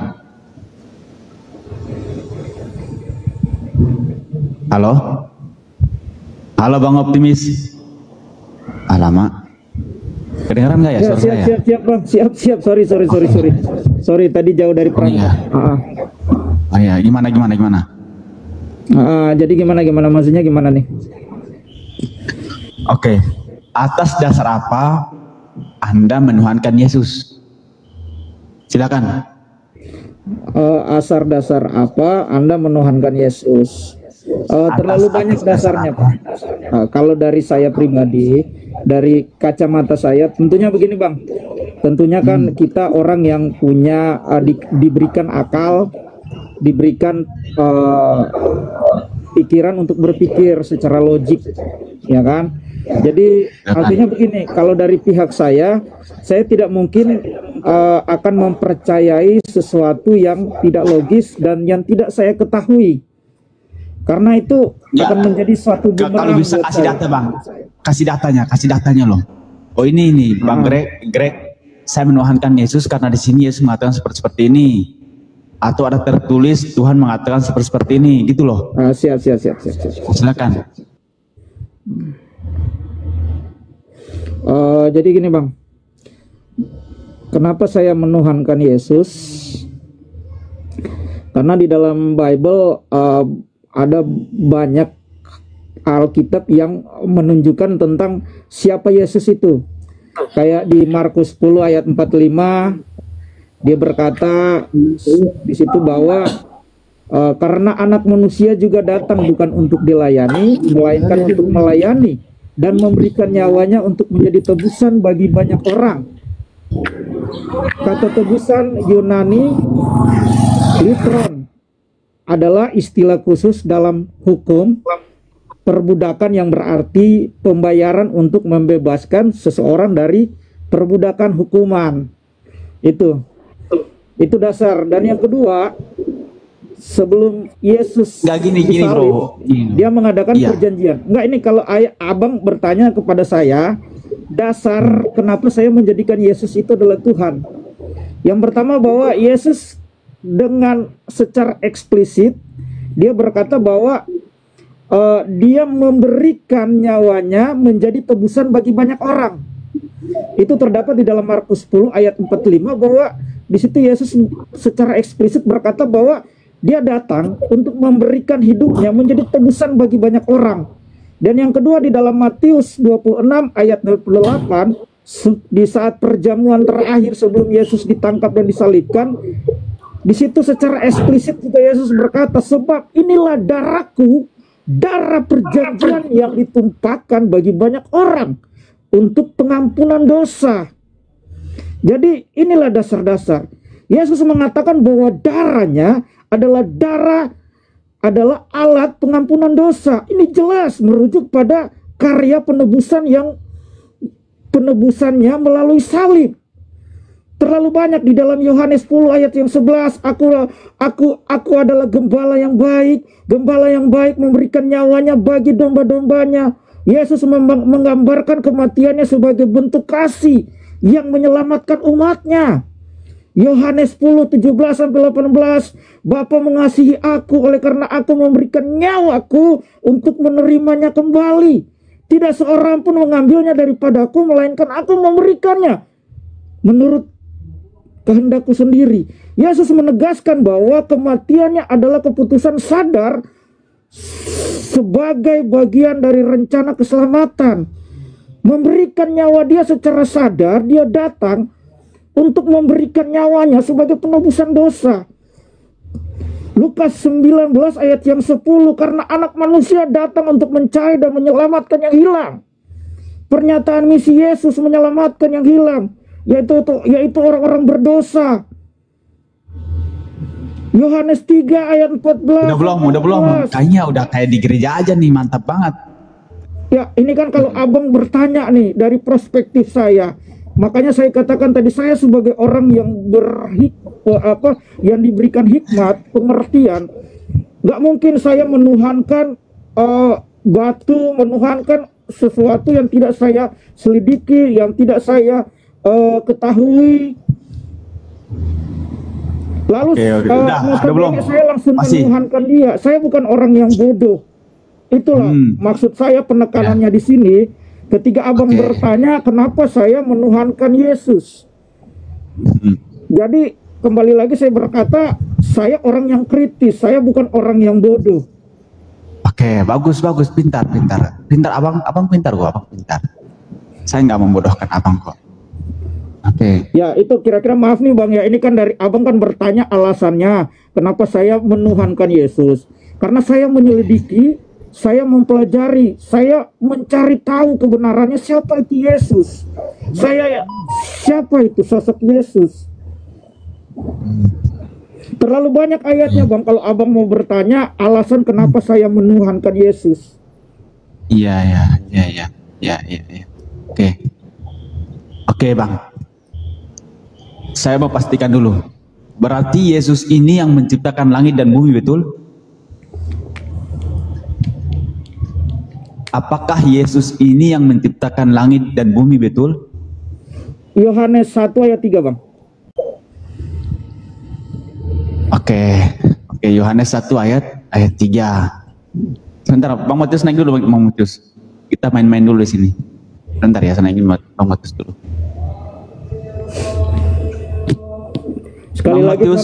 Sekali lagi kita diskusi ilmiah, jangan tantrum. Ya, saya nggak mau debat kusir. Saya hanya menanggapi. Saya yang penting jujur bang. Saya hanya menanggapi perkataan Anda tadi. Ketika Anda bertanya mengenai kenapa, apa dasar atau esensi saya menuhankan Tuhan, maka saya menjawab dengan data yang ilmiah. Iya, saya nggak salahkan kok. Jadi jangan tantrum. Sekali lagi saya tidak mau debat. Saya nggak tantrum, saya nggak tantrum kok. Saya itu orangnya suka ketawa. Cuman kalau nggak jujur tuh saya suka emosi kadang gitu. Nggak jujurnya, maaf. Ini kan abang sudah memframing. Tidak jujurnya dari mana nih bang? Kan gini, nanti kalau nggak jujur. Dari perkataan saya yang abang serap tadi, yang abang dengar, sehingga abang memberikan kesimpulan bahwa saya tidak ada kejujuran. Dari mana abang bisa bernarasi seperti sebentar, itu? Iya sebentar. Jangan di situ bang. Kita kembali ke konteks, ke pokok. Alasan abang kenapa mendiskredit, mengeluarkan statement, bernarasi bahwa saya berbohong. Alasannya apa? Saya nggak bilang Anda bohong kan? Enggak, saya mau tanya. Kan Anda bohong kan? Ya, tadi saya bilang Anda bohong nggak? Saya bilang Anda bohong nggak kira-kira tadi? Secara tidak langsung narasi Anda. Saya bilang saya nggak suka orang berbohong. Dengar dulu. Ya artinya di mana? Apa yang menurut abang apa ya sehingga abang mengeluarkan kata-kata seperti itu? Malah gini. Ya Allah, dengerin dulu. Saya nggak bilang Anda bohong loh. Ya enggak, ya saya paham. Saya itu paham. akan emosi, akan tantrum jika orang berbohong. Saya nggak suka dengan orang yang berbohong. Saya bilang gitu loh. Oh ya udah, kalau memang abang bilang saya. Mama sayang. Saya nggak bilang Anda bohong. Sabar bang, sama-sama kita orang timur. Yes, ya udah open game aja kalau begitu, open game aja. Nggak perlu, untuk apa kita di sini berdiskusi. Gitu loh. Santai aja kan kita berdiskusi. Ya, saya santai loh. Saya bilang gini. Nggak usah. Saya udah kembali lagi, saya udah katakan tadi, saya di sini cuma ngikut rame aja, ikut diskusi, ya kan? Ya siapa tahu malah abang rame betul. Dengan saya naik, ya kan? Ya, dan di sini saya bukan datang untuk mengacaukan, untuk debat kusir, saya datang untuk ikut diskusi. Ketika abang bertanya, saya menjawab, itu aja. Saya tidak memilih kok bang. Iya, saya tadi nggak bilang Anda bohong loh. Saya nggak bilang Anda bohong. Saya bilang saya nggak suka kalau ada yang bohong. Jika ada yang bohong itu saya cepat emosi gitu. Oh siap. Mungkin persepsi saya yang salah atau pendengaran saya yang keliru. Sorry. Mungkin karena tadi saya tidak fokus ke perangkap. Saya kan ini sebagai ini juga, jadi dari tadi harus kerja dari perangkap terus tadi. Perangkat terus, lepas terus gitu. Ya kan saya harus kerja bang. Ya udah, oke. Dengerin bang ya, saya kasih tahu Anda ya. Tadi kan kata Anda Yesus memberikan kan, berarti Yesus ini memberikan kepada siapa? Silakan langsung aja dijawab. Yesus memberikan kepada siapa? Semua orang yang mau menerima Dia sebagai Tuhan dan Juru Selamat. Oh, berarti Dia menembus dosa. Nyawanya itu diberikan kepada siapa nyawanya itu loh? Diberikan untuk sebagai penumbusan dosa. Dan itu diberikan kepada semua orang yang menerima. Sehingga ketika kita menerima Yesus sebagai Tuhan dan Juru Selamat, Allah Bapa tidak melihat lagi kita, tetapi Dia melihat kepada Yesus yang sudah menjadi tebusan. Udah berarti kepada manusia yang percaya kepada Dia ya. Betul ya? Oke, yang kedua. Coba abang pahami pasal ini ya. Kata Yesus dalam Yohanes 17:3 dikatakan di situ. Inilah hidup yang kekal, yaitu mereka mengenal Engkau satu-satunya Allah yang benar. Engkau ngomong dulu bang ya, ngomong dulu sebentar, saya sambil ngerjain sesuatu dulu. Ngomong dulu. Jangan jauh, nanti alasan lagi saya lagi jauh. Ya, jangan jauh. Assalamualaikum warahmatullahi wabarakatuh. Waalaikumsalam warahmatullahi wabarakatuh. Oke, satu aja Bang Gofur ya, nanti Bang Gofur masuk. Lanjut.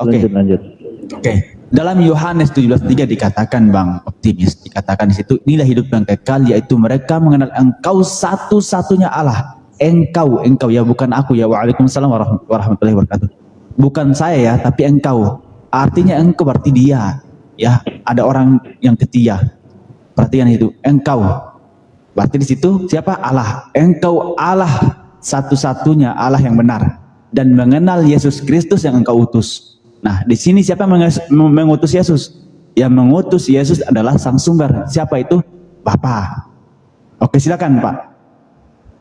Silakan Pak. Berarti di situ ada dua pribadi. Halo Pak. Jauh dia. Halo Pak.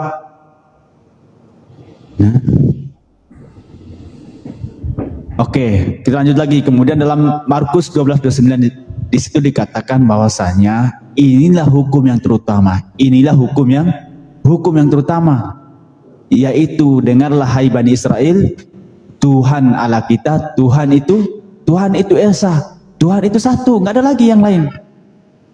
Kemudian dikatakan dalam Matius, Assalamualaikum warahmatullahi wabarakatuh. Waalaikumsalam warahmatullahi wabarakatuh. Dalam Matius 11:25 dikatakan di situ bahwasanya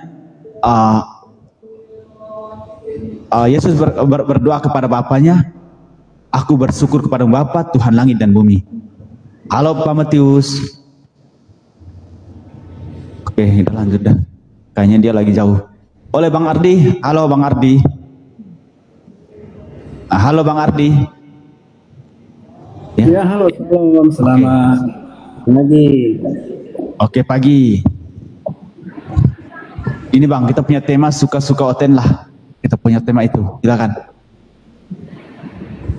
Iya, oke, terima kasih Pak. Oke. Jadi begini Pak, kalau saya ini pribadi ya. Ya, kembali lagi saya ini jemaat biasa. Ya, saya harus menuhankan ya Tuhan yang benar, yang punya kuasa, sesuai dengan Alkitab. Nah, saya tidak akan mungkin mengikuti hal-hal yang tidak masuk akal menurut saya, Pak ya. Tidak masuk akal. Contoh, Pak, ketika saya mau mengikuti seseorang, ya saya harus tahu bahwa dia betul-betul orangnya tulus, benar, ya baiklah, pokoknya begitu. Nah, ketika saya mau mengikuti orang yang menurut saya tidak benar, contoh, dia banyak melakukan sesuatu yang tidak benar menurut saya, seperti dia pencuri kan misalnya, pesina, amoral, dan lain-lain. Ya pasti saya tidak ikut. Kenapa? Saya sudah paham, saya sudah tahu bahwa apa yang diajarkan pasti tidak benar. Nah, kenapa saya mengikut Yesus? Terus terang, sekalipun Anda mengatakan bahwa Yesus itu ya bukan Tuhan, karena kok manusia jadi Tuhan. Udah Bang, jangan udah langsung ke intinya aja, Bu. Biar nggak panjang-panjang.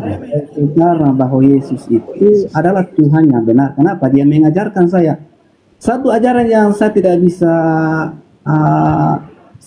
abaikan. Tidak mungkin saya sangkal adalah kasih.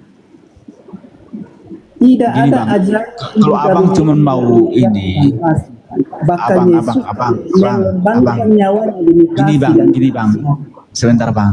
Kalau Anda cuma modal itu doang, nggak ada data, mending abang sembah aja kayu sekalian.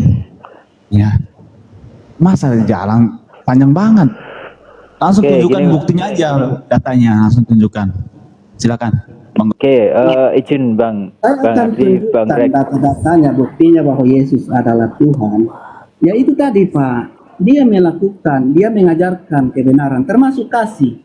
Kasih ini Pak, kalau kita mau telusuri, Waalaikumsalam ini adalah Tuhan. Waalaikumsalam warahmatullahi wabarakatuh.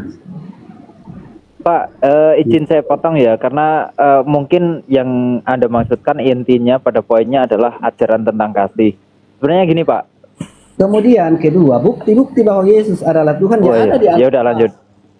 Ketika Thomas melihat Yesus bangkit, dia berseru, Tuhanku dan Allahku. Dia tidak menyangkal dia. Kemudian Ibrani 1 ayat 18. Tetapi tentang anak, dia berkata, tahtamu ya Allah akan tetap selama-lamanya, dan tongkat kerajaanmu adalah tongkat kebenaran.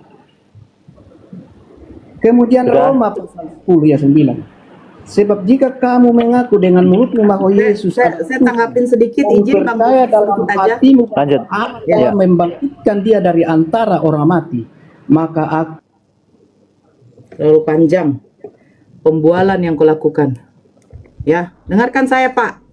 Saya tidak mungkin mengikuti orang yang tidak saya kenal. Sejak kapan kau kenal Yesus Pak? Saya juga tidak pernah melihat baginda Rasulullah. Kan begitu? Kan kau juga tidak pernah melihat Yesus. Bagaimana bentuk Yesus? Ya kan? Diam dulu, saya akan menjelaskan. Kau kan udah banyak kali lebar. Waalaikumsalam warahmatullahi wabarakatuh. Dengarkan saya dulu, ya. Kalau kamu mengatakan saya tidak mungkin mengikuti orang, salah satunya mencuri. Saya tadi dengar begitu. Salah satunya juga berzina. Ya kan? Nah, ini saya bilang, kenapa Kristen ini tidak pernah mau mencari data yang lain? Bagaimana ya kalian menyerang pernikahan baginda Rasulullah sebagai suatu perzinahan poligami beliau? Kalian menyerang pernikahan baginda Rasulullah kepada Siti Aisyah sebagai pedofilia. Nah, tapi kalian tidak pernah mau mencari tahu, ada nggak yang pernah berselisih paham atau menyerang baginda Rasulullah pada waktu zamannya baginda Rasulullah tuh dengan pernikahan beliau? Nggak ada. Sudah berapa kali diterangkan kepada saudara-saudara Kristen. Pada zamannya baginda Rasulullah, sebelum pun Nabi Muhammad diutus sebagai seorang nabi, ya, istri-istri para raja-raja dahulu, ya, itu bukan berjumlah 11, 12, 13, 14, 15, 16, 17. Ratusan. Belum istri, belum gundik. Baginda Rasulullah tidak pernah memiliki gundik. Semua perempuan itu dinikahi. Sah. Dan tidak pernah menjadi polemik besar di zamannya Nabi Muhammad karena menikahi Siti Aisyah. Ayahnya Siti Aisyah itu adalah pemuka. Terkenal itu, sama seperti siapa? Kakeknya Nabi Isa. Kakeknya Nabi Isa Ali Imran itu bukan sembarang orang. Makanya betul yang dikatakan Al-Quran. Nabi Isa itu dimuliakan karena dari keluarga yang mulia. Paham kok ya? Yesus siapa kakek neneknya dari Bunda Maria? Gak dikenal. Kalian ambil dari silsilah Yusuf. Sementara Yusuf bukan ayah biologisnya Yesus. Tolong ya. Kalian sekali lagi Kristen, kalau kalian menyerang karena pernikahan baginda Rasulullah, kau tunjukkan sama saya batas umur perempuan yang boleh menikah menurut Bible itu umur berapa? Satu dulu. Yang kedua, nanti kejar di sini ya Bang Gofur ya, karena saya juga mau keluar. Yang kedua, tunjukkan sama kami data ya, sahnya pernikahan di dalam Kristen yang disahkan oleh Yesus sendiri. Ya, kalau kami jelas syariat-syariat pernikahan di dalam Islam itu ada syarat-syaratnya. Kalau salah satu tidak terpenuhi, tidak sah itu. Syarat pernikahan di dalam Kristen. Yang pertama, syarat umur berapa perempuan boleh menikah menurut Bible. Yang ketiga, kau mengatakan tadi bahwa kalau orang itu saya tidak akan ikuti kalau mereka mencuri. Nah, kau lupa di dalam Bible-mu. Yesus mengambil keledai tanpa permisi. Itu kelakuan satu. Yang kedua, di dalam Bible-mu, kalau memang Yesus Tuhan, heran, ada Tuhan yang tidak tahu kapan musimnya pohon ara. Kalau kau bilang kemanusiaannya itu, berarti fix Yesus manusia. Karena dia tidak tahu, ternyata pohon ara itu belum berbuah. Yang ketiga, dia PHP-in orang. Kenapa saya katakan PHP-in orang? Katanya keledai itu akan dikembalikan. Dicari data Injil Matius, Markus, Lukas, Yohanes, ternyata tidak ada keledai itu dikembalikan. Itu rupanya PHP-in orang. Ya. Terus yang keempat, bagaimana Yesus mengajarkan hukum kasih? Lukas 14:26. Jika seseorang datang kepadaku, ia tidak membenci bapaknya, ibunya, saudaranya perempuan, saudaranya laki-laki, anak-anaknya, bahkan nyawanya sendiri, ia tidak dapat menjadi muridku. Ini ajaran Yesus. Yang kelima, setahu saya, kalau Satpol PP memberi peringatan kepada pedagang kaki lima dengan SP1, SP2. Ibu-ibu, bapak-bapak, jangan berjualan lagi di bahu jalan karena akan menyebabkan kemacetan. Ini ada perintah dari wali kota kita, ada perintah dari bupati kita, ada perintah dari gubernur kita. Tempat untuk pedagang kaki lima sudah ditempatkan di pasar, bukan di bahu jalan.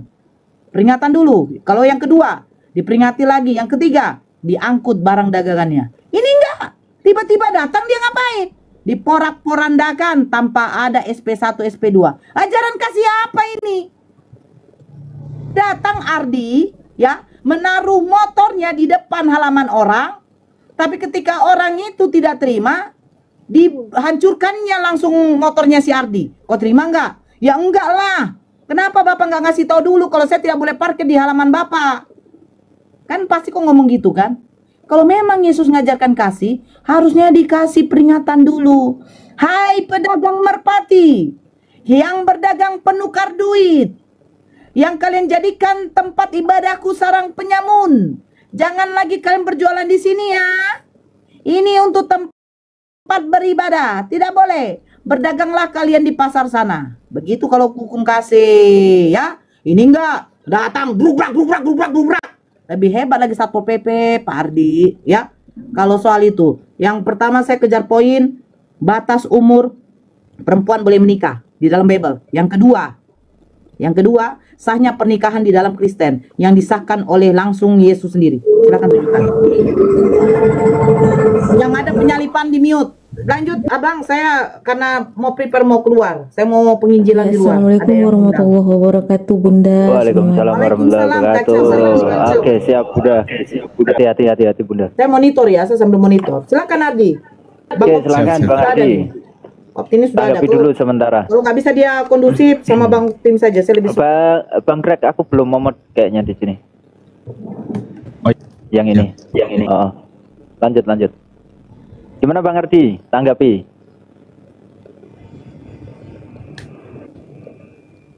Ya, shalom. Ya silakan Bang Ardi. Apanya yang mau ditanggapi nih? Capek lah, turunkan lah. Saya nggak diskusi sama kayak gini. Ini Pak. Turunkan aja Bang Greg. Saya tadi menyinggung tentang Nabi Muhammad, tentang Udah. Oke, sebenarnya kalau tentang ajaran tentang berlaku baik, hanya sekedar tentang berperilaku baik, tanpa agama pun kita bisa berperilaku baik karena norma sosial ya. Iya. Jadi nggak mungkin. Ateis kan? Ateis. Betul. Artinya agama itu untuk apa sih? Tujuan kita beragama itu apa? Bukan untuk hanya sekedar berperilaku baik. Kalau berperilaku baik, ateis di sana pun banyak orang yang berperilaku baik juga. Jadi nggak masuk akal, nggak relevan kalau Anda hanya membahas tentang kasih. Kalian kira itu Islam itu nggak mengajarkan itu. Justru lebih dahsyat daripada itu. Bahkan kalian di zaman Rasulullah SAW, pada saat itu ada suatu biara dari Mountain Sinai itu minta hak perlindungan kepada para umat muslim untuk bisa saling hidup berdampingan. Apa yang dilakukan umat muslim pada saat itu? Nabi Muhammad SAW sendiri memberikan jaminan perlindungan untuk hidup berdampingan. Silahkan cek datanya, silahkan cek sejarahnya. Ada hadisnya itu? Ada, sangat banyak bukti-buktinya. Iya. Baginda Rasulullah marah kalau ada saudara kafir yang meminta perlindungan, dia tidak membahayakan, tapi kalau kita tidak memberi perlindungan, itu tidak boleh itu. Betul. Bahkan ketika kita berdiskusi pun ya, ketika kita berdampingan dengan orang yang ada di luar Islam, itu pun ada perintah dari Rasulullah SAW bahwa jangan kalian menyakiti hati non-muslim yang damai. Sama saja ketika kalian menyakiti non-muslim yang damai, sama saja kalian menyakiti Rasulullah. Ketika kalian menyakiti Rasulullah, maka sama saja menyakiti Allah Subhanahu wa taala. Ya, jadi jelas perintahnya bagaimana perilaku kita kepada sesama manusia, karena dalam Islam itu ada namanya hablum minanas, ada juga hablum minallah. Betul. Itu harus kalian paham juga. Bukan hanya kalian. Justru ini kalian mengajarkan kasih. Sedangkan apa yang terjadi di dunia ini itu tidak sama sekali menggambarkan tentang ajaran kasih yang telah diajarkan. Apa? Kalian mau contoh apa? Perang salib. Mulai dari perang salib di Paris, di Huguenot, di Jerman. Belum lagi nanti kita berbicara tentang sejarah-sejarah yang biasa kita temui. Perang Dunia I, Perang Dunia II. Bagaimana caranya kekristenan itu masuk ke Indonesia, dengan cara apa mereka masuk ke Indonesia? Parah loh. Jadi inilah ajaran kasih yang kalian gembor-gemborkan. Nggak ada relevannya sama sekali. Contoh temanya kan cocok suka-suka Oten kan? Iya. Silakan Bang Optimis. Tadi kenapa kau mental Bang? Ya Bang Optimus silakan.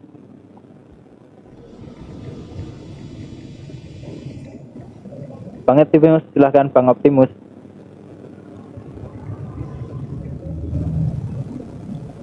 Bang Optimus.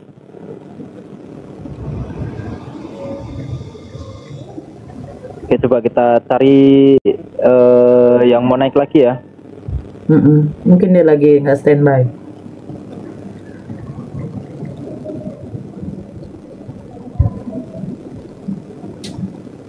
Bang Fairlift, selamat siang.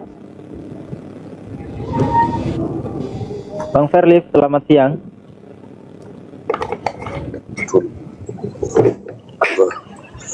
Ya, selamat siang Bang Fairlift.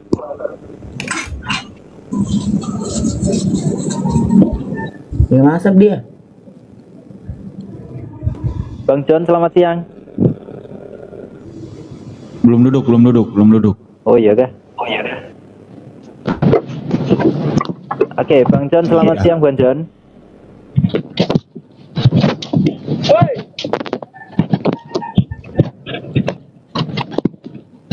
Bang, izin di bawah dulu, nanti sambil dibenerin ya. Kejang-kejang anak Teos ya.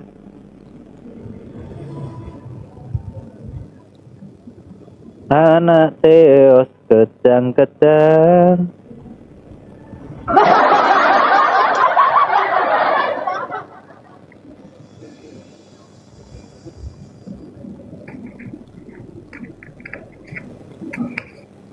Bang Rum, selamat siang.